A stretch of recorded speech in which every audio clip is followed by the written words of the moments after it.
Hi friends, இந்த வீடியோல electromagnetic fields EMF EC3452 இந்த சப்ஜெக்ட்ல இருக்கக்கூடிய இம்பார்ட்டன்ட் கொஸ்டின்ஸ் எல்லாத்தையுமே பார்ப்போம். சோ இதுவுமே சப்ஸ்கிரைபர்ஸ் நிறைய பேர் கமெண்ட் பண்ணிருந்த டாபிக் தான். உங்களுக்கு வேற ஏதாவது சப்ஜெக்ட்ஸ்ல இம்பார்ட்டன்ட் கொஸ்டின்ஸ் வேணும்னா அதை நீங்க கமெண்ட் பண்ணுங்க. உங்களுக்கு லிங்க் தேவை கஷ்டமா இருக்கிறதுனாலுமே நான் அதை வந்து அட்டாச் பண்ணி விட்டுறேன்.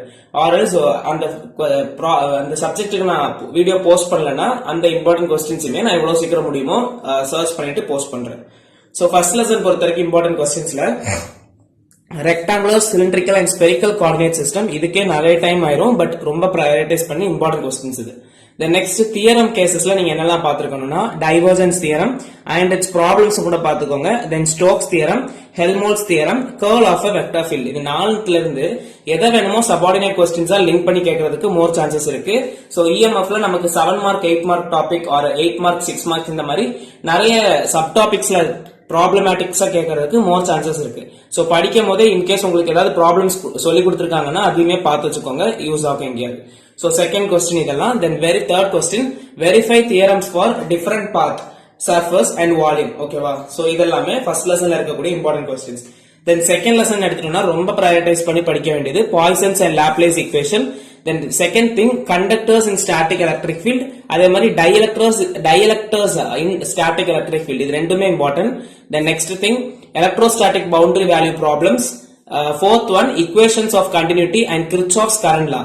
அதே மாதிரி ஃபைனலா இதையுமே நல்லா பாத்துக்கோங்க, Gauss law and its applications. ஓகேவா? சோ ரொம்ப prioritize பண்ணி படிக்க வேண்டியது first thing, then இது, அதுக்கப்புறம் இதையுமே நல்லா படிச்சுக்கோங்க, conductors in static electric field and dielectrics in static electric field.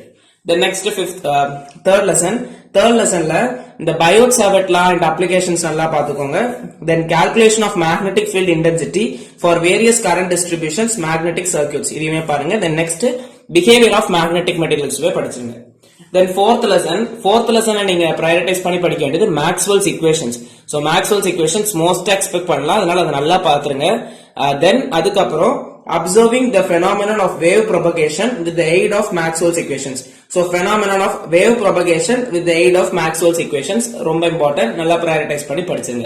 So second lessonல fourth lessonல இந்த ரெண்டு டாபிக்ஸ் படிச்சாலே more than enough தான்.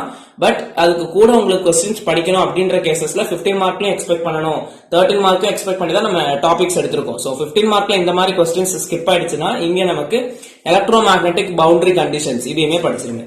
The next fifth lessonல normal incidence at a plane conducting boundary, the normal incidence at a plane dielectric boundary. ஓகேவா?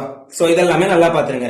Poynting theorem முடியும்னா அதையுமே நல்லா படிச்சிருங்க. So இதெல்லாம் தான் இந்த சப்ஜெக்ட்ல உள்ள இம்பார்ட்டன்ட் கொஸ்டின்ஸ்.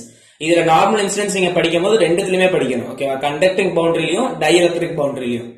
ஓகேவா? சோ இந்த வீடியோ பிடிச்சிருந்துச்சுன்னா லைக் பண்ணுங்க, ஃப்ரெண்ட்ஸுக்கும் ஷேர் பண்ணுங்க, கண்டிப்பா யூஸ்ஃபுல்லா இருக்கும். சப்ஸ்கிரைப் பண்ணிக்கோங்க.